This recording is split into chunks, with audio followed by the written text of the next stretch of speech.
We've got some. Hey, I'm Luis. And I'm Luis. And you're listening to the Content is Profit podcast. We spent the last 4 years learning the strategies and techniques from some of the top marketers in the world on how to create content that turns into profit. And today, we're bringing them to you so you can take action immediately and start creating real content momentum. If you'd like to learn more about how to turn your content into profit, go to contentisprofit.com. Oh, yeah.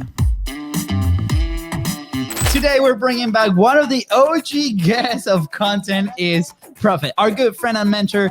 He first came on episode 27. Can you believe it, FONZI? 27. 205, just for reference in there right now. And now he's back to blow your socks away one more time. Let's go. That is right. Today's guest will help you accelerate your business with fewer headaches, and he will probably drop some of the best hashtag golden boulders this show has ever seen. So you better put on your helmet right now. Go ahead and do it. He also has been named Franchise 500 twice, Inc. fastest growing private companies twice, Business Journal Fast 53 times, Business Journal's ultimate CEO. That's a cool title to have. Business Journal's 40 under 40, Trend Magazine Best Place to Work, and to top it off, Content is Profit Hall of Fame. Let's go. That's definitely the best one. That is definitely the best. And I mean, we can tell today's guest is definitely an overachiever, but that is how we love it. Let's go. I'm so pumped up. Please welcome CEO of Proven Chaos, mentor and friend, and your next business coach, Jerry Macnamara. Jerry. Thanks, guys. Woo! Hey, how awesome was that compared to episode 27? Just gonna put it out. All right. So I want to be on the real Hall of Fame, which I want to be ahead of George Bryant. I know he's been on 3 times. I know Pablo's been on twice, and Catherine Jones has been on twice. So I'm going to pester you guys until I catch George, and then I'm gonna surpass him. Yeah, but, it's serious. Game on now. Let's do it. I love it. Special editions, by the way, so we can, we'll do the CEO bundle, and then for our awesome listeners. So if you're interested in the CEO bundle, send us a quick DM. Be like, I'm interested in the CEO bundle, and we'll consider bringing Jerry on a third and maybe a 4th time for that bundle. I'm just saying. No, Jerry, the doors are always welcome. You know that you have a special. The doors are always welcome. Open. I love you guys, and we have a mutual friend, and I was saying to them, I said, could you imagine Luis and Luis at 21 at a bar and the shtick that they would have at a bar trying to pick up women? I just think that would be hysterical to watch. I wish I could be the fly on the wall back. We should have done we should have done a reality show back then. I mean, it was so good that I my wife. I met him when I was 21. So I'm just saying that it was that good, Jerry. It was that good. I'm just gonna say that. Yeah. I'm just saying. FONZI, no. What do you have to say? I mean, I'm just there for the dance moves, Jerry. That's all I'm there for. That and the beard, the pretty face, the pretty face. You're there for the pretty beard. Face. Yeah, that is right. Jerry, thank you so much for coming today. Guys, thank you so much for the kind words and the introduction. I always said my mom gave me my best introduction, and since she's not here anymore, thank you so much to give me those kind words. So thank you. Absolutely, man. We are like your number one fans. I'm not kidding. And hopefully we're your number one friends too. All right. Amen. Get me to number 4. Get me to episode 4 and we'll talk. That's right, baby. He's gonna start calling you Mr. Macnamara. When we talked about this, right? Hey, okay. Let this be a lesson for publishing, right? Like a lot of what we talk here on the show is like, obviously we bring a guest, but we want to be having a discussion, right? We don't want to, we don't want to be like under them or like. And so on. And there's different ways that we can do that. If you're interested in knowing those ways, let us know. But there's been a few guests like, Mr. Macnamara over here and some others that Mr. Macnamara is in West Virginia with my brother celebrating his birthday yesterday. And so you're Mr. J Mac. Mr. J Mac. But it was funny. I think like the first experience was with Todd Brown and FONZI goes like, Mr. Brown. Yes, of course. And then my next one, Mr. Brown. I said Mr. Todd, Mr. Todd, not Mr. Brown. It wasn't a first name basis. I know. But, it can be intimidating sometimes when you get this big people, big entrepreneurs. Like Mr. Macnamara. I get the sweaty pits sometimes, but I have Now, from episode 27, we have a few bonus episodes there. So I would say I have over 200 episodes of experience. No more sweaty pits, Jerry, and I'm ready to take on the golden boulders that you're about to share today. Well, you know, to that point, Fonzie, before we go on, first of all, I love what you guys do. I so appreciate your help and your guidance as I've gone on my journey. And I think we talked about this in 27. You know, I don't believe in levels of people or corporations. You know, we're all just people. We're all loving people, learning. We've all lost something. We've all hated something. And so for me, it's all about being human and loving your people. And so when you do that, so many things just fall right into place. And so I always say that everyone that knows me well knows love is my first value. And I always say, love your people and treat them as whole people. So there are no levels in life. I love that. And I think this is like a perfect segue for the topic number one. Topic number one. we have like a whole new show here today. No, but actually, Jerry, yesterday I was listening to this audio clip from Ben Settle. I don't know if you know who he is, but he's like a pretty big name. I don't know him. He's like a huge email marketer, but that's all he does. He's been doing it for like decades, right? And he was hold on. So Fonzie, you're saying he's very, very focused and very, very successful. Have you ever heard me say that to you? Yes, absolutely. Many, many times. I knew this was going to be a coaching session for us. And we just wanted to go record that. Hey, full disclosure, by the way, we've been working with Jerry for a few months now. And like the clarity that has come through that, at least on my side, I don't know, Fonzie sometimes gets a little confused. But, it has been incredible. And we're super fortunate to share that journey with you guys as we move along today. So I just want to mention that out there, because if you see those internal jokes, that's because of that. So come join in our awesome group together. Jerry actually has open office hours where anybody can come in and ask any questions. So we highly recommend that. We're going to leave all the links right below. So I just wanted to plug that at the beginning of it, because what's about to happen, you're going to be like, oh my gosh, I need to be there in all those office hours. Yeah, they're absolutely amazing, and they have a bunch of great entrepreneurs in there. But back to the topic. Topic one, go ahead.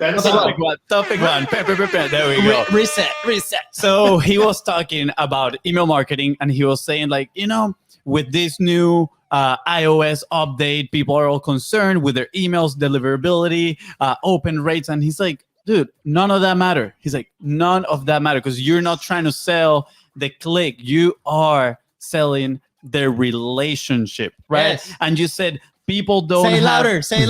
People don't have levels, right? We are all just people. And I think that translates into marketing so well, because like he mentioned, right, we are here to sell the relationship, right? And I think when people start falling into the tactics and hacks and all that stuff, yes, there's strategy, but I think if we can base around how can we connect, right, to a personal level with the person that we're trying to help, that is just gonna, accelerate our business growth. Interesting, right? So I'm curious, Jerry, right? Because you are extremely good at building those relationships with people. I mean, I've noticed it, obviously, with us, but at the same time, I've been to your office hours a few times. I'm not gonna lie. I wish I've been more, not gonna lie, but I'm throwing myself under the bus right here.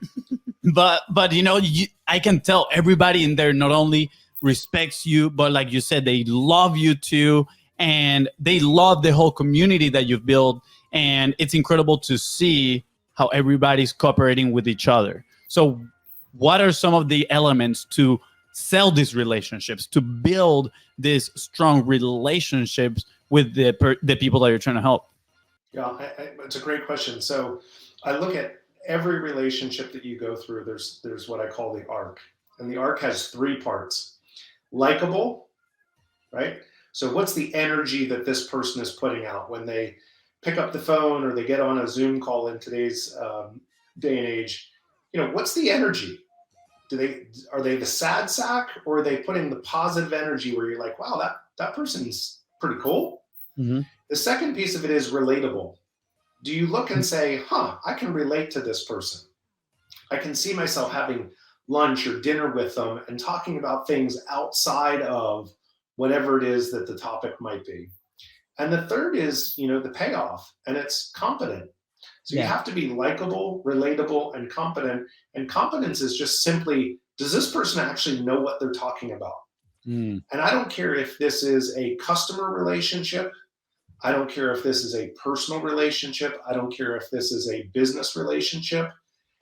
Every person goes through the same exact arc. If you're interviewing for a job, when you show up, are you looking the part? Do you give the right energy? Do you connect with the person? And then you get the chance to demonstrate your ability to add value to them as a person, as a company, whatever it may be. But every relationship traces that same arc: likable, relatable, competent. And so, you guys and I, we've had this conversation a number of times. The more secure you are in who you are and how you want to show up in life, or in my place, with my leaders, how do I want to show up for my people? The better you will be and the more effective you will be in building those relationships so that you're able to create outcomes and impact that make a difference. I love it.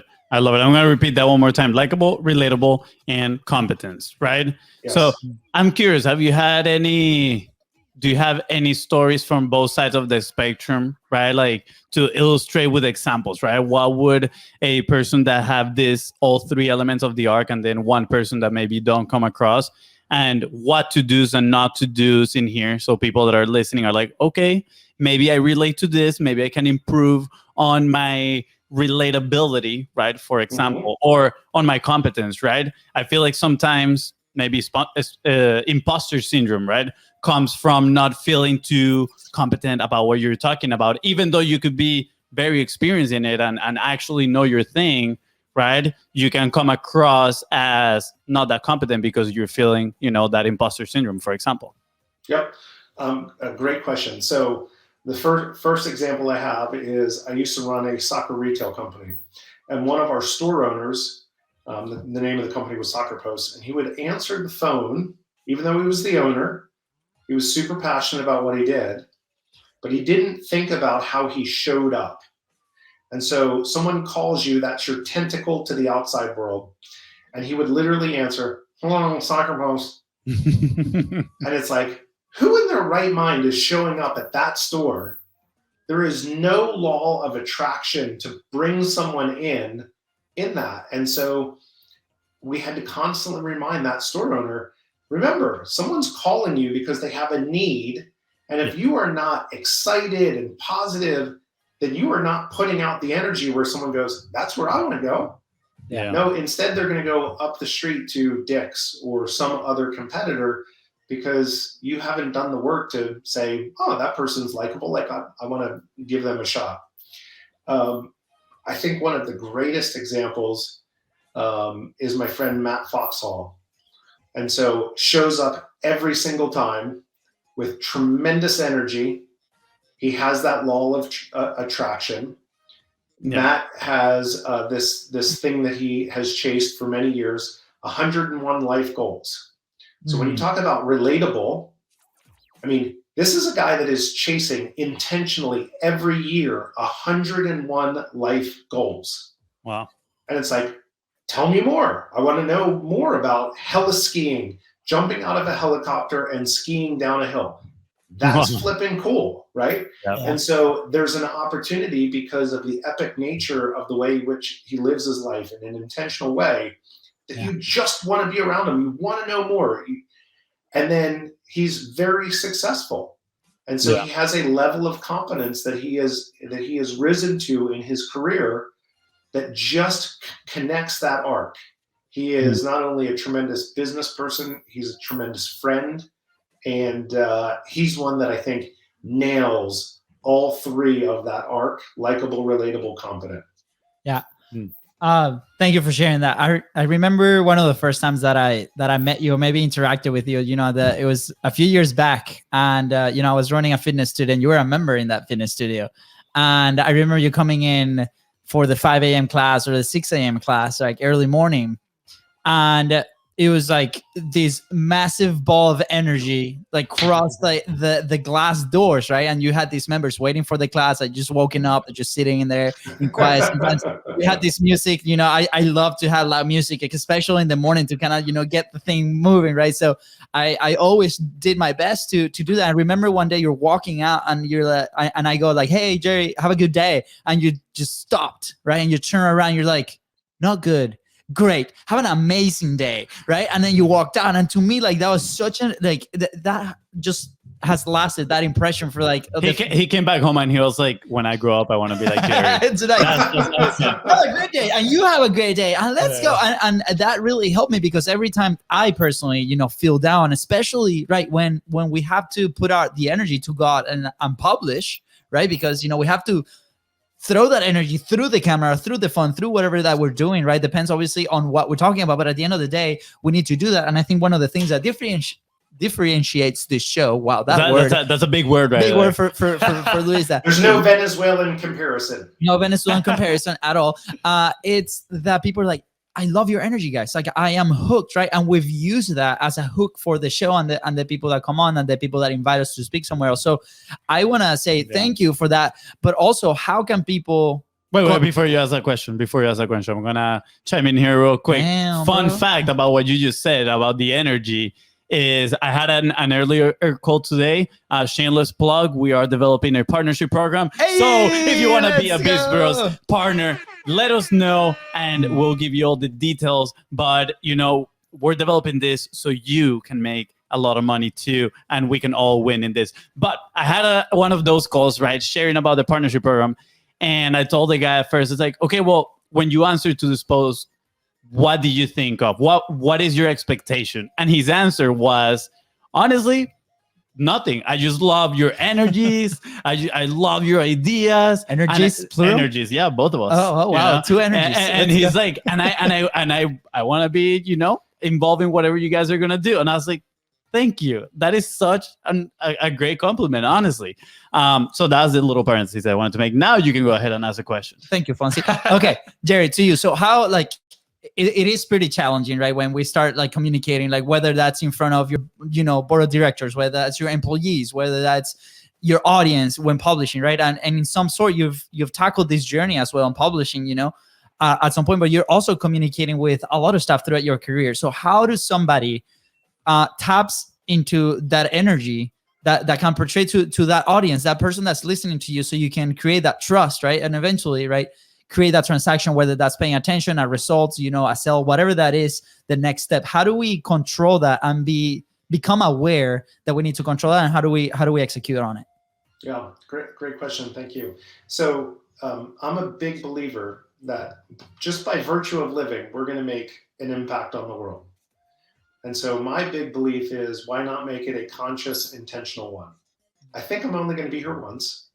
And so I want to try and live my life on my terms and support and love the people around me in ways that help them unlock their very best self to go and conquer whatever goals that they want to go do. So for me, the way in which that starts is I try and live a life of intention. It starts with my values. I am very, very clear on my values. My values are my operating system. It's every day how I try and live my life. There are times that I fail miserably. Let me raise my hand. You know, I am 100% fallible.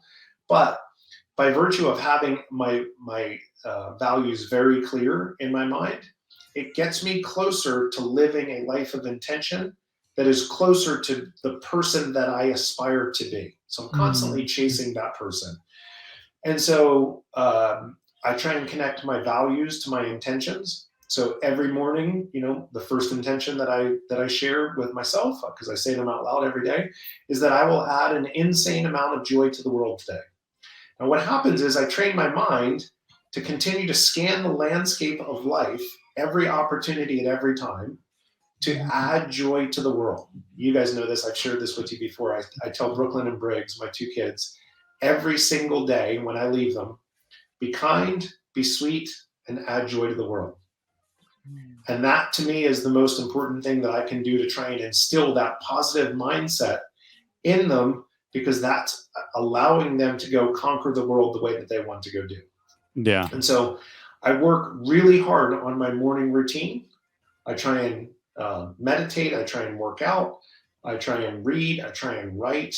All of those things that prime my mind for performance, because if you win the mind, you win the day. Yes. And so I make a conscious choice that I am going to bring an insane amount of positive, just a positive mindset into everything that I'm doing. I mean, one of my intentions is I will live a world where I'm so positive that people will actually think I'm on drugs. Right? And so I'm gonna be honest, I kind of consider that. Just say like that was a thought that came into mind, and you know, some of those members around there, they were like, "Hey, is he okay?" And we're like, Right. "Yeah, absolutely." It's like he's rubbing off on me, and they're like, "Get away!" But no, I love it. But Luis, you know, to your point, I just posted about this. You know, you talk about content generation and sharing your thoughts. Is at some point in time, someone told you to have a good day, then someone else did, then someone else did, then someone else did, and then you just decided that was okay. That's what I'm supposed to be pursuing in life. And I think that's bullshit. I don't want to have good days. I'm only going to be here once. So I'm choosing to have great days.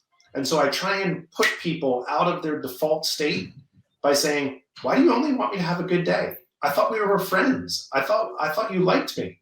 Don't tell me to have a good day and try and settle for what life is trying to hand you. You want to go out and have a great day. You have to go do the work to do it, but the work is worth doing to go achieve a level of success that you're worthy of. Yeah. I'm curious, Jerry. Were you always this discipline? And you know, when did the thought of, okay, I need to have my values, my intentions, stick with them, live with them? When did that happen to you, right? Because obviously not everybody is just born with that. Like, we have experiences throughout our life that teaches things to us. And one of those things is like, okay, well, I need to evolve, right? I think, I don't remember who said this, but it's like the mind that created a problem cannot be the same mind that solves that problem, right? So we need to be constantly evolving. And obviously, you know, I mean, we saw your accolades right here, all the things that you've managed to do throughout your career. But I'm sure, like, it wasn't like that from the beginning, right? Or maybe it was, you know, maybe I'm wrong, but I'm curious, how did you start developing this discipline, the values, all these things, and now you're sharing with everybody and teaching them? So I think it's really two pieces. One is my mom, growing up, used to say to us, smile and the world smiles with you, cry alone. And so it was that whole notion that you have a choice, you have the agency over your life and your decisions and your approach. And so I've articulated that in the book that I've been trying to write for quite some time. Don't tell my wife, because she'll ask me where it is. Rachel, I promise it's on the way. It's made public now, and content is profit, you know, so it is happening. It's done. That's right. It's almost done. But you know, the way in which I say that in the book is you can't always choose your circumstances, but you can always choose your attitude and your approach. So that was one thing that was very important in guiding me. And the second piece, FONZI, is I've always loved to lead. I don't know what it is inside of me, but I always love having people in my care. And I've taken that very seriously. I don't know what that is inside of me, but I've always taken it seriously. My senior year in high school, my senior thesis topic was, what is success? And so this is something that I have always been interested in. How do you create success in your life? What does it look like? How does it happen? And I've been lucky that I've been a lifelong learner. You know, when I think about why organizations succeed over the long term, you know, at the very outside of the business acceleration model is learning, is curiosity, because companies that invite people into their organization that are high learners, that are highly curious, solve problems differently than other organizations. And so I believe that it is a differentiator. It's a game changer. You should be consciously inviting people into your organization that are reading, watching TED Talks, listening to podcasts, whatever those things are. Because if we're trying to solve today's problems with yesterday's thinking, it doesn't work, right? Yeah. I saw some ridiculous statistic that was 80% of people, once they leave high school, never read another book. And How I many? think that's like 80% never read another book. I don't remember where that statistic was, so don't quote me on it, but it was something ridiculous like that. Yeah. And I look, and I guess it was 3 or 4 years ago, I read 63 books in 1 year. Wow. Because I love to read, I love to learn, and I'm trying to assimilate information into a framework that can help people. Yes. And so for me, where did that come from? I think it's really those two places. My mom's very conscious intention to tell her kids that you have a choice in your life. It's up to you. You want to cry? Cry. You want to smile? Smile. But you're going to get the output of that. People are going to be around you. And if you're the crier, you're going to get whiners around you. If you're the sunshine, you're going to have sunshine around you. And it's your choice. It's your choice. Absolutely. So, talking about curiosity and learning, I think that's a topic that we're familiar with, right? We talk a lot about it when we jump on our calls. And, lately you've been telling me like, hey, I know you're, a high learner. You love learning things, which I do. I absolutely love just consuming stuff, right? And that is in part why I created the challenge, the 1-to-1 challenge, right? Which was consume and create at the same ratio, which I gotta admit, how'd that work out for you? I've been failing at it, so I need to retake it. Before we're gonna be super transparent here. The other day, if I remember the call, right, and you challenged FONZI to be like, hey, for the next 30 days, right, you cannot consume content, right? There's this task that we gotta do, and we gotta move forward, right?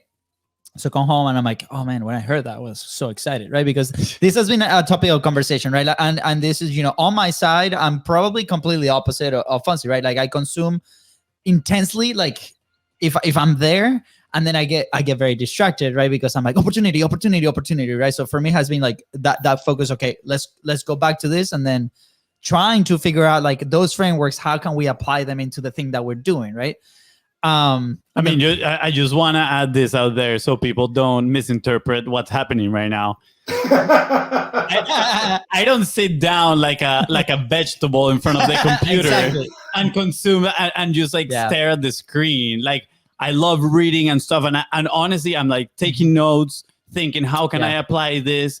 And one of the downsides of that is that in my mind, it creates a lot of opportunities, right? I'm like, oh, I can do this or I can do that, and it loses focus, right? Which you mentioned at the beginning, right? When we mentioned Ben Settle, one expertise, one focus, right? Like he's been doing it for decades. So when we were in that conversation, what my brother was mentioning, you said you cannot consume, you need to focus on this task, right? So action. So for those listening right now, for the person that is like, okay, I love learning, but at this point of my business, I see so many things that I could do. How would you tell them to, besides, hey, focus on one thing and do it? What is that difference between, curiosity and action? What balance it is? Because I know it gets to a point where you get to grow your business and maybe you can surround yourself with the right talent that is taking action and you can be that learner and the visionary, all those things. Yeah. But when it's not that many people in your team, you got to take action, right? So how do we manage that curiosity? Full disclosure, is both of us, right? Like, for those listening, like we're not perfect, like, and we're being in this journey and we're learning and we're moving for yourself. I mean, you do have a perfect beard and voice. I cannot deny that. But again, like, and I'm sure like everybody listening that has been in this journey, this is happening 100%, right? And we talked about the different levels that this happens. So closing parentheses, you, Joe. So I say this all the time. The biggest business sin is information without action. And so a guy that I used to work with, Dr. Kyle Excorn, a former surgeon who became CEO, incredibly, maybe the most impressive guy I've ever met. I love Dr. Kyle. And, as a new CEO, he was asking for all of these reports to come out of, his analytics department because he wanted to know this, he wanted to know that, wanted to know this. And when I shared with him, information without action is the biggest business sin, because you're just wasting people's time, right? And the question that I gave him was, what action do you expect to take out of gathering this information? And so what I find with high learners, myself included, full disclosure, I am a high learner, right? Mm-hmm. And so at some point in time, you have to expect to take action out of the information that you're learning. Otherwise, you're playing business, you're not doing business. Yeah. That's a critical distinction. We've had this conversation before, right? We're playing business, we're not doing business. And so one of the really critical things when I look at all of the high achievers that I've had the opportunity to work with, work alongside, they take action differently than people who do not succeed. And so there is a willingness that I don't have all of the information, but I have enough information to act and to go make some type of impact.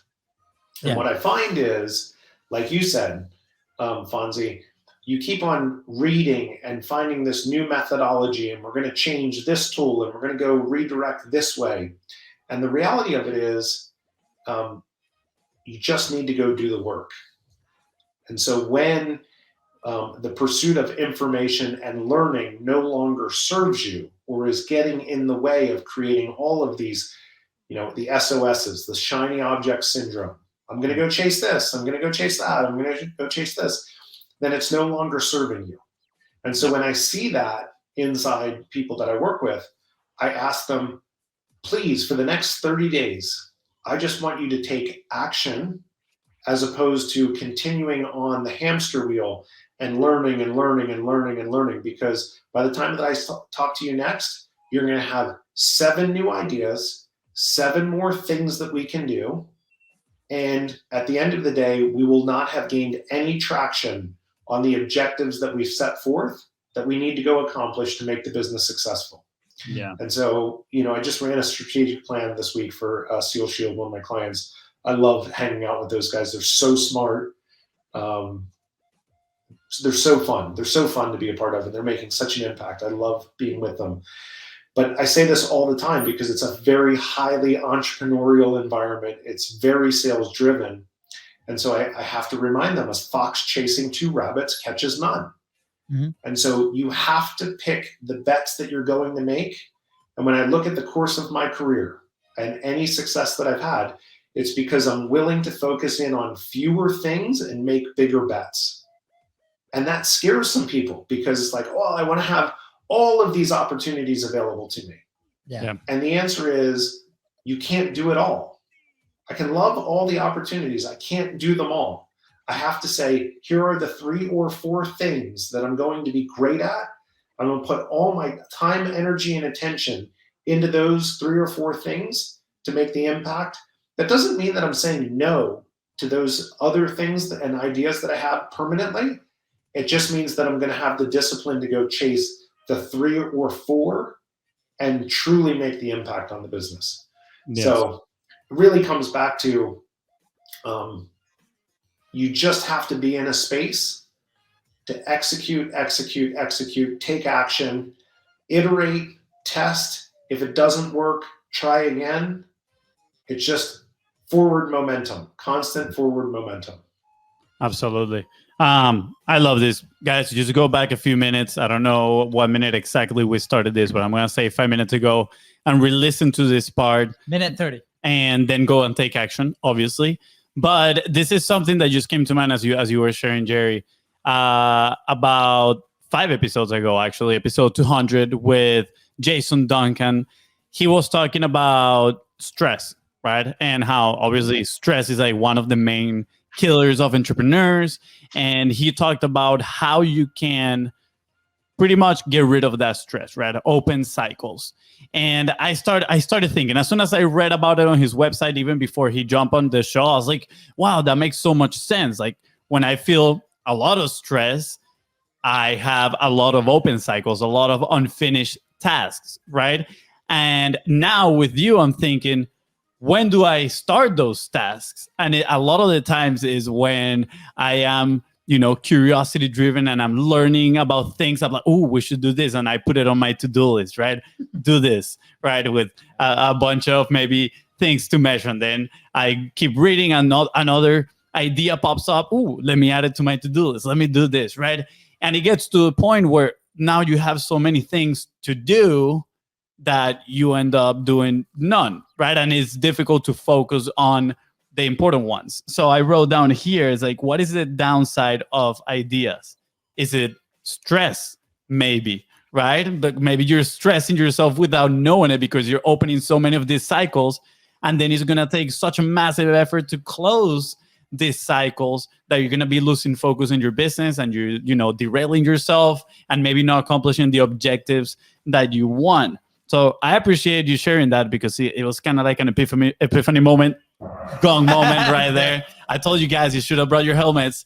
But yeah, I'm curious, right? How do you see stress, right? I'm going to be honest. Since I met you, I don't think I've seen, maybe I've seen you like a few, stress out like a few times, and it's maybe because you have to spend like an hour or two in a line to pick up your kids from school. But, like business wise, you are, like a smooth operator. My brother loves that word. So smooth operator. How do we, in your point of view, right? Maybe what is that relationship between ideas and stress and how, you stayed focused? So I think the clearer you are on your vision and your values and you can create alignment with your actions, once you have that alignment, you create fulfillment. And to me, that is the highest, greatest purpose of life. So when I am clear on my vision, the impact that I want to go make on the world, I'm clear on my operating systems, what I celebrate, what I don't tolerate, and my actions are in alignment that I am pursuing my vision in accordance with my values. I'm on the right road. I have the right guardrails in place, my values, then you become unstoppable. Yeah. And so the question is, there are bad ideas. I'm not going to say there's not bad ideas, but really you have to look and be disciplined to say, does this idea, does this objective roll up to support me to be the very best person that I want to go become, to make the impact on the world that I want to make? And so I've said this a million times. I've made more money in my career saying no than I have saying yes. Mm-hmm. And that's because I am so disciplined to say, here's where I'm going and here's how I'm going to get there. Let me give you an example. I had a soccer retail company. We sold soccer jerseys all across the United States, sometimes into the Caribbean. And, it included a jersey, shorts, socks, fully customized. We sent it factory direct right to the consumer. And my sock supplier came to me and said, man, you could sell all of my crazy funky socks. And I have another business that's doing 6 figures in just socks. I'd love to do that with you because I like you more and I trust you more. And why don't you do that? And I thought for a while, and I was very flattered that he came to me with that opportunity. But I knew that every time the phone rang, it was $500 on the other end of that line. And we had 40% margins, which meant I made $200 every time the phone rang. That was the business that I was in. Yeah. I was not in the business of selling $10 socks that when someone didn't like them and wanted to send them back because they didn't fit right or they weren't exactly the color that they thought they might be, I didn't want to be processing $10 socks. I didn't have the infrastructure set up for it.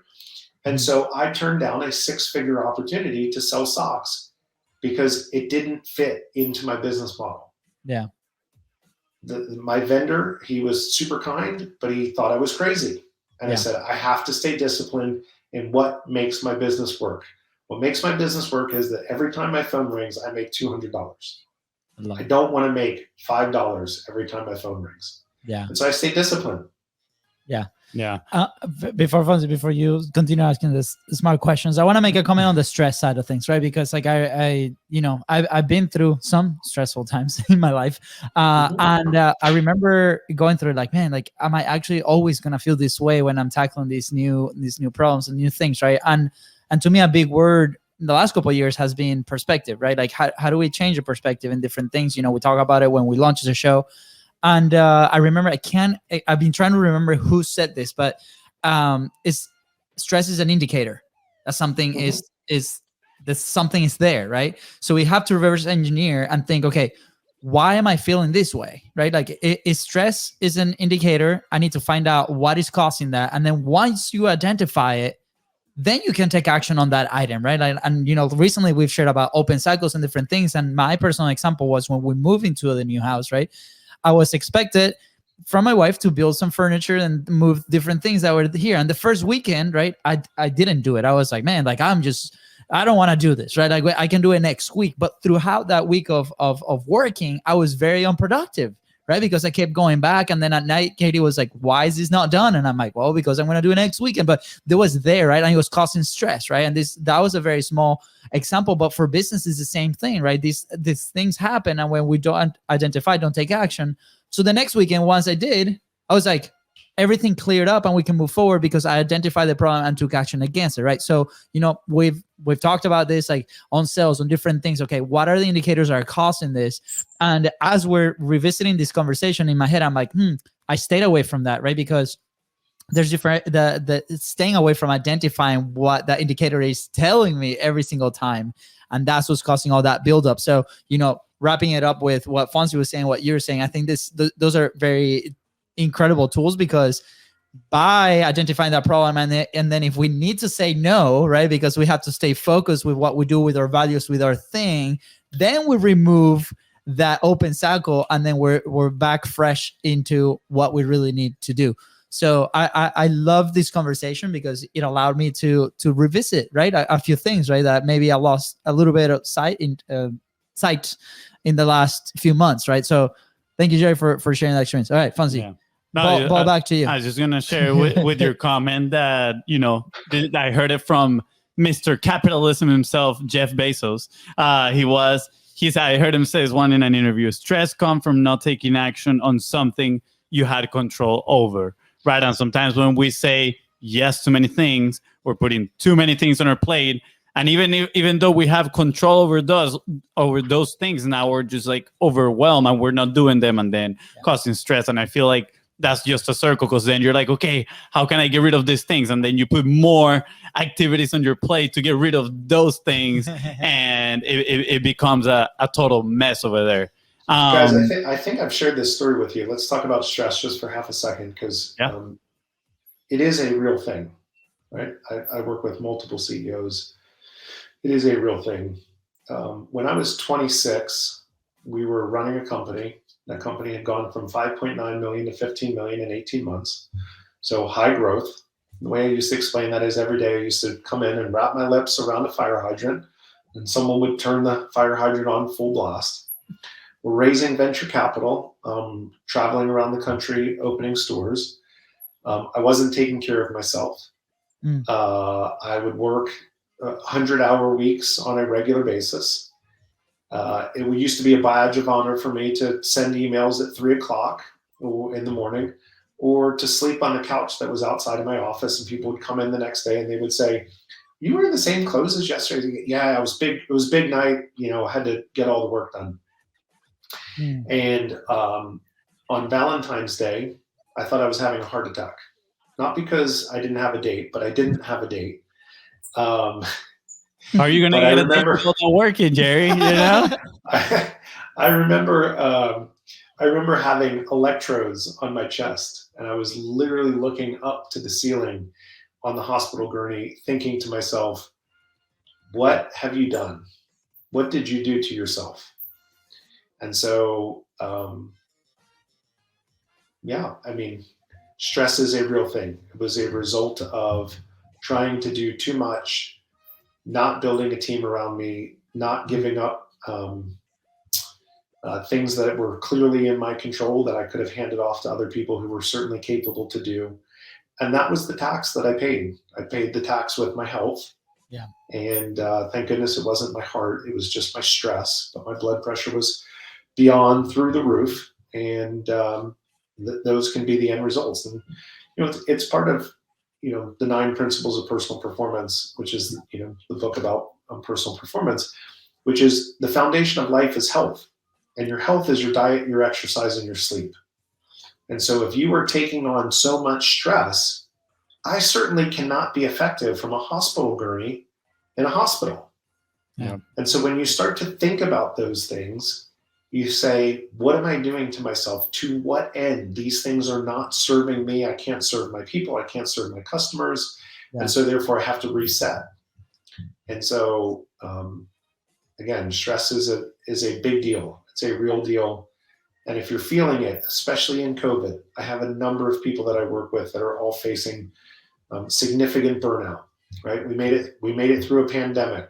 Our business is still running. Right? And now we're bringing people back to work. Maybe we're not bringing them back to work. The Delta variant. I had a conversation with a client earlier today. One of their employees who is unvaccinated is in the ICU on a ventilator and not doing well. Wow. And so these are very specific, stressful things that we are facing as leaders. And so we have to be very mindful about making sure that we take care of the stress that's on us. Yeah, absolutely. Thank you for sharing. I think that's a great reminder right there. And, something that I keep listening that it kind of has been mentioned a little bit is simplify, right? I mean, moving on from stress to the business per se, specifically, I hear simplify, stay in your lane, focus, right? And I know that's obviously a lot of what you talk, a lot of what we talk on the calls. I'm going to say, like, every time we jump on the call, you're just making sure I'm staying focused. And I'm like, yeah, thank you, Jerry. I appreciate it. I feel as the week goes by, I start like deviating. So I need to pull myself back together. But, maybe how can we help the listener right now that might have a few tasks on their plate and they're trying to simplify and they're trying to see, okay, which one is the task or what is the thing that I need to do that maybe has the best upside for my company, right? Mm-hmm. But you mentioned this at the beginning, right? Is a risk that we're taking, but we need to pick something and go with it. How can we help them make the right decision? Yeah, great question. It depends on where you are in your business stage. So if you're early on in your business stage, you have to make more short-term bets than long-term bets because we need to generate some cash flow and some opportunities and iterate faster and faster and faster as your company continues to grow and you get into that stage 2, 30, 50, $100 million, then you're making more longer term bets. Yeah. And you're equaling those things out. And so I think it just depends on where you are in your business stage to look and say, what makes me closest to the dollar? Because we obviously have to stay in business. We have to generate the cash flow. But at the same time, you get to a point that what got me here to success is not going to get me there in success. And so one of the things that I always look at when I'm working with companies is we have this great idea, okay? We try and make an evaluation of risk and reward. So all of business is this trade of risk and reward. I'm willing to take on more risk because there's more reward. I'm going to take on less risk, earlier stage, and take less reward, but I'm going to get more of those turned over. Yeah. The key is looking and saying, do I have the resources to execute on the opportunity? Yeah. I say this all the time. The key to business is figuring out what resources to put on what opportunities. That's it. If you put the right resources on the right opportunities, you will unlock success. The trick is figuring out what opportunities you should be pursuing, and you have to be disciplined on, here are the resources that I have. Yeah. So where people get in trouble is they try and pursue too many opportunities and have too few resources, which is why I'm constantly telling people to focus, because we think we can do more than we can do, right? The research here is clear. We think we can do more in 90 days, right, than we can over a whole year. And the reality of it is we can get way more done in a whole year because our mind doesn't work in a longitudinal path like that than we can in 90 days. So we get less done in 90 days than we think we can, and we get more done in a year than we think we can. Yeah. And so, when you're picking your opportunities, and this is one of the exercises that I go through when we look at strategic plans, what are the resources that are required to go execute against this objective? Because if we don't have the resources, or those resources are tied up into other company objectives, it's still a great idea. We just put it in the parking lot for the next quarter to review. Yeah. And so it's the discipline of looking and saying, what is going to roll up? I think you guys have seen this before, the clarity code, right? So we have our vision, that's where we're going. Our values, our operating system, that's the corporate side of this. And then when we start to do our strategic plan, then you have 90-day objectives. Those roll up to achieve our vision. And then we have projects. There's going to be multiple projects to achieve that objective. And then there are tasks. So those are the to-do items that you're literally assigning someone to have do this thing by this date and make sure it's executed. And they all roll up together. They're all complementary. But if we try and put too many objectives on the board, or too many projects under the objectives that we can reasonably achieve, then we can't get the right resources on the right opportunities. And that's where companies fail. That's where people miss. It's not a talent issue. It's not a capability issue. Sometimes it is, but at the end of the day, it's usually we're not disciplined enough to look at the objectives and the resources that we need to achieve them to then unlock what is possible. Yeah. Yeah, I love it. I've heard that phrase of we overestimate what we can do in the short term and we underestimate what we can do on the long term, right? And I think, shifting that mindset, start thinking, okay, what can I accomplish here? But at the same time, having the vision, the values, the strategic plan, projects and tasks set up in the correct way so you stay aligned with there. I think it makes a lot of sense. And I'm seeing. Let me just finish that. Sorry to jump back in. I don't believe in a year-long strategic plan. I think the world is moving too fast. Digital has changed the whole dynamic of how we plan. I mean, think about if you had done a strategic plan on January 1, 2020, and the world changed on March 19th or March 15th, whenever it was. Yeah. I mean, it doesn't work. Scrap it. I find the best companies manage their resources and their opportunities in 90-day sprints, because now we're close enough to exactly what it is that we should be doing. We have that sprint. The world changes a little bit. We readjust the sails. We look at it in 90 days. We haven't gotten so far away from the objectives that the course correction is massive, and the lack of ability to achieve our goals as a company is no longer within our reach. The best companies do 90. They are very disciplined about doing 90-day strategic planning sessions. Yeah, I love it. Sorry, real quick. No, let me talk, FONZI. Let me talk. Okay, sorry. FONZI has been like hugging like the podcast lately. I don't like that. Jerry, I feel like we're in one of our calls where my brother is not there. No, I'm kidding. I just threw you under the bus. In the near future, we'll reveal why. Okay. I love this, right? Because we've actually sat last Thursday. We had this conversation, FONZI and I, right? Thursdays is our meetings for the next week, right? Wonderful advice from Jerry.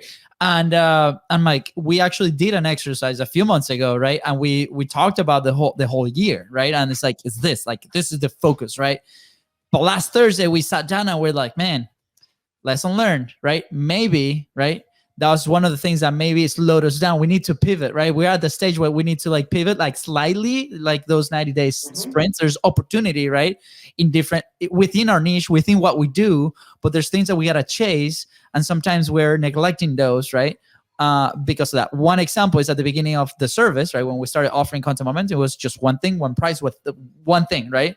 And then we were so close to diversify a tiny bit, like that opportunity for other people to add resources to those opportunities that we had available, that we were closing, we were closing on opportunities, and we struggled for a little bit. And then we decided to open it up, and we have a new perspective. And then we offer a workshop, and different things start to move forward. And we're like, man, that's good. And right now, right, we're in a moment like that again, right? And we're like, and guess what? It was about 90 days. I was like doing my math in my head, and I'm like, it's about 90 days. And so big lesson, right? And let this be like a lesson for you listening, right? Like if you are running on those like the long periods, right? Shrinking down a little bit and then show up to Jerry's open hours on Thursdays. Yeah. Is it Thursdays? No, I miss the days. Thursdays. Wednesday. Thursdays at 2 p.m. Eastern time. Thursdays. Let's go. So let's just one quick distinction there. It's not that you can't look a year out, right? Yeah. You can use that as your guiding light. Like, here's the thing that by the end of the year we hope we achieve. It's just that the best way to plan is in 90-day sprints. Yeah. Yes. Because the world may change, and if we're still driving to that year-long thing, or what I find is more appropriate is that people build a plan, and they literally put it up on their bookshelf and they never look at it again. Yeah, it's like if you are driving every 90 days to doing that, and another thing that I'm super passionate about as part of doing a 90-day plan is you have to have a platform to make it visible. So there's transparency, accountability, and execution. So I don't care if you use Asana, I don't care if you use Trello, I don't care if you use Smartsheets. You have to have something and revisit it, whether it's weekly or every other week, depending on the size of your company, where you come and report. Here's what's going on the objectives. I'm highly accountable to making these things happen. And so that's kind of the last piece of the strategic plan that I think is critically important. Yeah, Awesome. I love this. And I know we're getting here close to Jerry, the end. just so you know, you earned the right to be here on a third time because we just want to continue talking. But Luca's waiting for me over there, and I gotta go pick him up. So that's the full strategy of today's episode. I think this is it worked. It worked. To my rescue. Yes. I think this is the hook for next time you come here, Jerry. And it is, I'm seeing these 90-day sprints for content as well.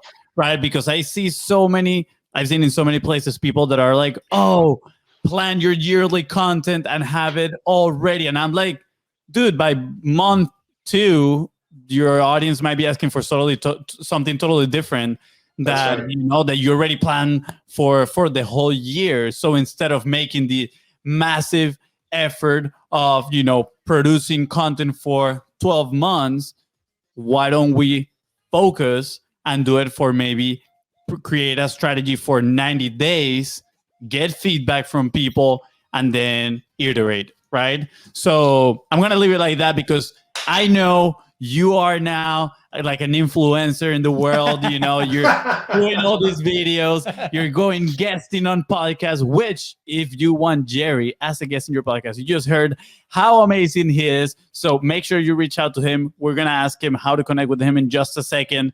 But Jerry, next time we're going to talk all about content. I'm extremely curious about the transition between, owning those companies pre-social media, I'm guessing, right? Mm-hmm. To now what does content means and, how does it feel? What does that transition look like for somebody like you? So we're going to leave all those topics for next time. But Jerry, before we go, we always have 2 questions. Okay. So I think one, I totally thought that you were already asking it, which was, what is the advice for that business owner? Right? Okay. So we talked about the early stage to the late stage and what's closer to the dollar, right? So we'll ask the other one. Yeah. So that's a minute 48, by the way. So if you're listening, if you kind of missed it, thank you. Yeah, we didn't brand it as the action point, but that is going to be the action point for today. Now, Jerry, what has been, especially like in the last couple of months, right? You were part of our 45 Live Challenge, right? Mm-hmm. What has been that golden boulder, or like what's the result of you publishing, right? It could be internal, it could be external, it could be related to the business, right? We've seen many benefits to publishing, but I'm curious to see like what's that for you, and where will you be right at this point in time if you are not publishing? Yeah, I think that's a great question. I'm going to just diverge just a little bit back to Fonzie's point about planning for a whole year. And so because I talked about resources, I have gotten myself an executive assistant. Why? Because I need someone to help me with the resources inside of the company. Yeah. She and I have been planning exactly what our social calendar looks like, how often we're posting, who's doing what, and then what are the content pillars behind that. And so, for me, it's all about family. The reason that I do all of the things that I do, my output is my family. I want to love Rachel. I want to be an active part of Briggs and Brooklyn's life. Those are the things that are most important to me. When I look at businesses and helping businesses, which is a passion, how do you help create compelling companies that outperform and still make it home for dinner? That's the business piece. And then, how do you have personal productivity? What are the tips that I've learned over the course of working with high achievers? That's another content pillar. And then strategic planning is the last piece. And so we're able to create that framework where she can start generating content on my behalf, because she knows, and we do this, I capture quotes of mine. She has a document that she works off. And, by being in sync and resourcing that and having a plan, not a whole year plan, here's the next month, right? And so she's building out Airtable for me with all my quote cards. And, I have a piece in that of doing the videos. But, for me, and I've shared this with you guys, my personal goal in the second half of my career is to positively impact 5 million people for the next 5 years. Right. And so God has given me the ability to see lots of different businesses, to help businesses, to serve businesses.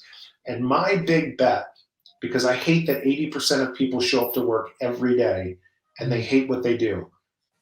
And that doesn't make any sense to me, because I've always loved the work that I'm doing. Yeah. And so I believe that if I can help CEOs and senior leaders create compelling companies that outperform, that everyone goes home feeling like my CEO, my manager has helped me create clarity. I know my expectations. I know how I'm winning. I know how I'm contributing to the organization. That person goes home, they're happier. They're more excited to see their spouse, their kids, their friends, their family. All of that just explodes into a place of the world being more positive. And that's my calling. And so I am trying to positively influence as many CEOs, as many senior leaders, to give them the clarity of how they want to show up for their people so that we can go make that impact. And for me, publishing, doing things like this, getting on podcasts and sharing what my experience is. I'm not saying it's the best experience. I'm not saying it's all right. It's right for me. It's right for the people that I serve. And so that's really where content fits in for me in publishing, because if you want to go impact 5 million people, you don't do it sitting on your couch. Yes. I love it. I love it, Jerry. In studio clapping too. In studio.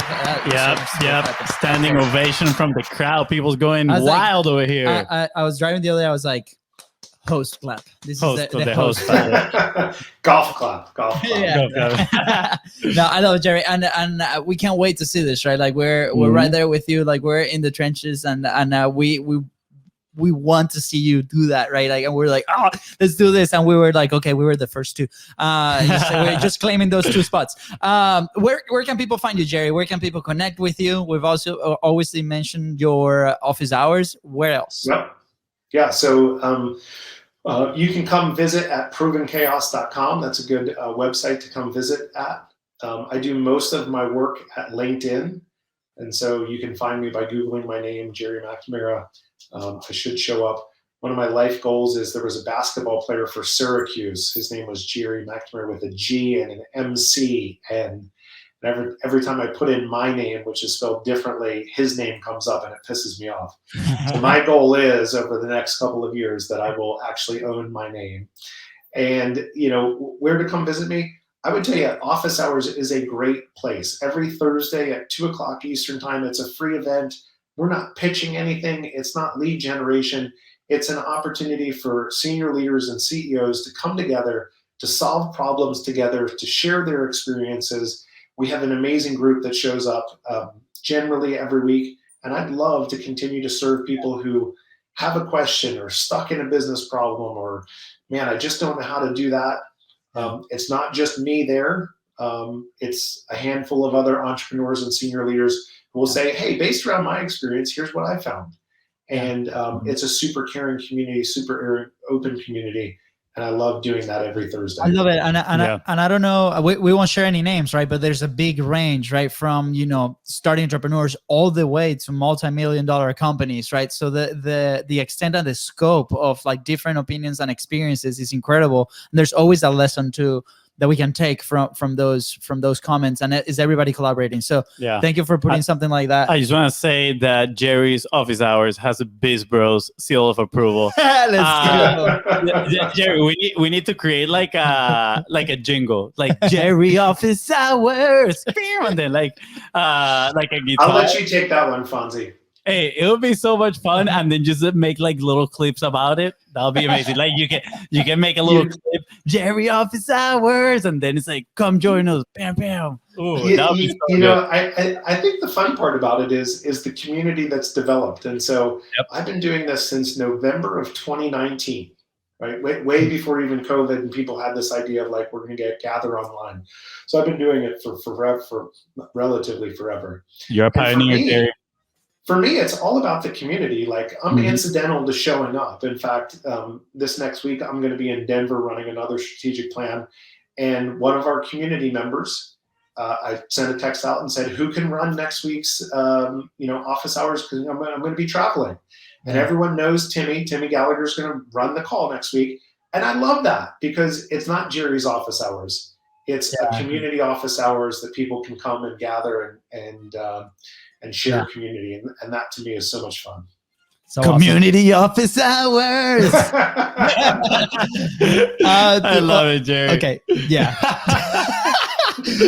I just want to say we went full circle, right? We ended in community and we started all about relationships, baby. Let's go. Now you know how important it is to be building those relationships.